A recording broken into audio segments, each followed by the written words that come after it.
Queridos hermanos y hermanas, en este segundo domingo del tiempo ordinario hemos escuchado un texto del Evangelio de Juan que nos lleva otra vez cerca del río Jordán, donde Jesús fue bautizado por Juan.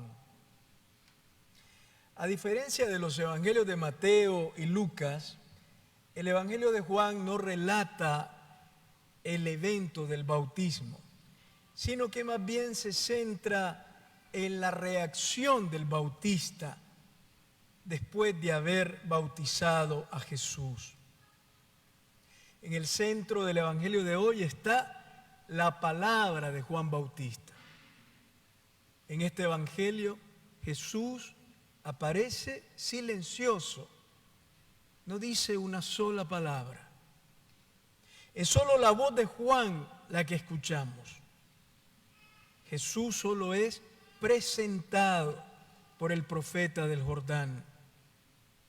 La palabra de Juan está acompañada por una mirada y el gesto de su mano que lo señala a él, a Jesús. Podemos imaginar la escena. Estamos a la orilla del río Jordán. Juan está bautizando, hay mucha gente, hombres y mujeres de distintas edades, venidos ahí al río para recibir el bautismo de las manos de este hombre que los invitaba a cambiar de vida y volverse a Dios. Lo primero es la mirada de Juan. Juan, dice el Evangelio, vio a Jesús acercarse, vio que venía hacia él. Es la primera vez que aparece Jesús en el Evangelio de Juan y lo vemos caminando, acercándose a Juan. No es Juan quien camina hacia Jesús, sino Jesús quien viene hacia él, tomando la iniciativa, haciéndose cercano, dejándose ver. Siempre Jesús quien da el primer paso y se acerca a nosotros. La experiencia de Juan es la de todos los creyentes. Jesús viene siempre hacia nosotros. No espera que lo busquemos. Nos llama, nos habla, nos toca el corazón. Viene a nosotros. Siempre está viniendo. Y cuando nosotros, como la oveja de la parábola, nos descarriamos, nos alejamos, nos extraviamos, Él va detrás de nosotros hasta encontrarnos, para cargarnos amorosamente sobre sus hombros. Así es Jesús. Juan ve venir a Jesús, al que no conocía, pero ahora, después del bautismo, ya lo conoce. Pero está desconcertado. Reconoce en Jesús al enviado de Dios, porque el Señor le había dicho a aquel sobre quien vea descender el Espíritu, ese es el ungido. Él reconoce en Jesús al enviado de Dios, pero lo ha visto haciendo fila con los pecadores que se bautizaban en el río Jordán.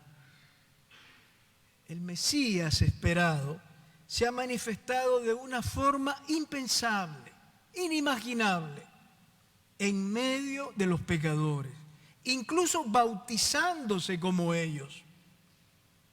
Juan no ha visto a Jesús haciendo una elocuente predicación, ni realizando un milagro asombroso. Juan ha visto a Jesús realizando un gesto humano de humildad, de sumisión a Dios y de solidaridad total con sus hermanos y hermanas pecadores. Jesús, Mesías, inicia su misión en el abajamiento, vaciándose de sí mismo, rebajándose, sin presentar ninguna prerrogativa divina, sin buscar ningún privilegio ni ventaja sobre los demás.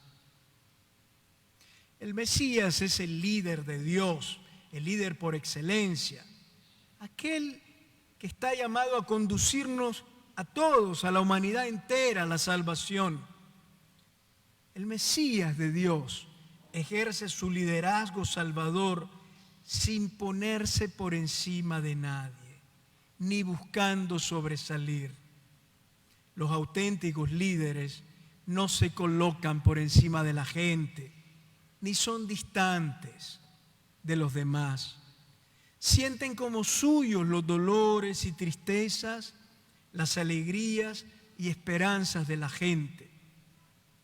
Esto vale para los líderes sociales y políticos, pero vale también para los sacerdotes, para los padres de familia, para los maestros, para los profesionales del mundo de la educación y de la salud, que son líderes de la comunidad. El verdadero líder se distingue del resto de la gente por la responsabilidad que tiene, pero al mismo tiempo es uno más, uno de tantos. Qué difícil es ser uno de tantos. No hay liderazgo sin cercanía, sin solidaridad con los demás. Jesús pues se presenta caminando como un hombre entre los hombres. Se despojó de sí mismo, dice San Pablo, y se hizo semejante a los seres humanos. Así se acerca Jesús a Juan Bautista en el Jordán, sin ningún tipo de signo distintivo que lo hiciera parecer superior a los demás. Dios misteriosamente ilumina a Juan y le hace entender que es así como se cumple la justicia de Dios y se realiza su proyecto salvador. Jesús es el Mesías, es el Rey de Israel, pero no con el poder de este mundo, sino como lo presentó Juan a la gente que estaba ahí, señalándolo con el dedo, diciendo: este es el Cordero de Dios que quita el pecado del mundo. Con esta frase presenta Juan a Jesús, a la gente y a sus discípulos. Son las mismas palabras que los sacerdotes repetimos cada día durante la misa, cuando presentamos al pueblo el pan y el vino convertidos en el cuerpo y la sangre de Cristo. Este es el Cordero de Dios que quita el pecado del mundo. Así viene Jesús a nosotros en cada Eucaristía. En síntesis, Juan presenta a Jesús como a un cordero. El cordero no se caracteriza por ser un animal fuerte y robusto, no es un búfalo. La imagen del cordero nos hace pensar más bien en alguien débil, frágil, indefenso e inofensivo. El cordero no es un lobo feroz que aterroriza y despedaza, ni tampoco un león que se impone con su rugido y su fuerza. El cordero es una criatura débil y frágil. No es agresivo, sino pacífico. No muestra las garras o los dientes cuando es atacado, sino que soporta sin agredir ni embestir a nadie. La agresividad de los violentos solo muestra su miedo y su debilidad, y son constante fuente de dolor, de miedo y de tristeza. El cordero no mete miedo a nadie. Jesús Mesías es un cordero. Nos recuerda al cordero que los israelitas sacrificaban la noche de Pascua como memorial de su liberación. Nos recuerda al siervo del Señor del que habla el profeta Isaías, quien oprimido y humillado no devolvía mal por mal, sino que se dejaba llevar como cordero ante el esquilador. Jesús es el cordero. Derrota el mal con el bien, la mentira con la verdad, el odio con el amor.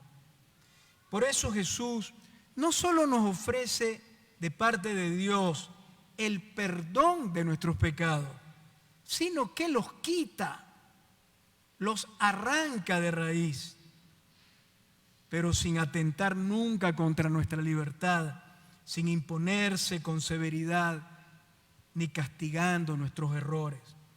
Jesús, Cordero de Dios, quita el pecado del mundo, amando a la humanidad hasta el extremo, hasta dar su vida por amor, extendiendo sus brazos en la cruz como en un abrazo amoroso y eterno de Dios. El pecado es lo contrario al amor. Por eso solo amando se quita el pecado. Jesús, el Cordero de Dios, nos libera del pecado y de las tinieblas del mal con la fuerza de su infinito amor. Con su palabra, que es luz y verdad. Él ilumina las tinieblas de nuestra vida de tal forma que escuchándolo y siguiéndolo a Él, que es la luz del mundo, no caminaremos nunca en tinieblas. Jesús es el Cordero de Dios que nos libera del pecado bautizándonos, es decir, sumergiéndonos en su Espíritu, en las aguas vivas del amor y de la vida de Dios, que es su Espíritu. El Espíritu que Juan vio descender como una paloma sobre él para que sobre él morara siempre y él lo pudiera dar sin medida. El Cordero de Dios que quita el pecado del mundo. Con esta expresión, que es también una expresión de la liturgia, estamos dando inicio a este nuevo año litúrgico.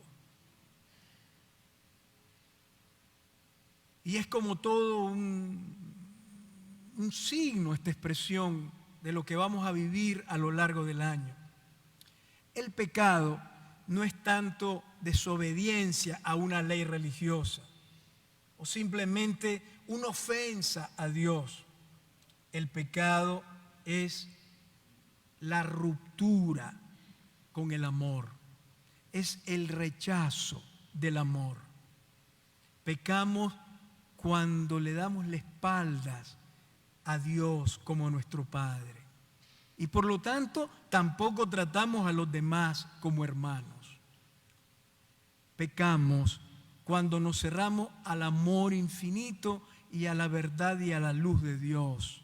Y entonces buscamos nuestra propia felicidad a expensas de los demás, olvidando, despreciando, utilizando o haciendo sufrir a nuestros hermanos. Esto es el pecado.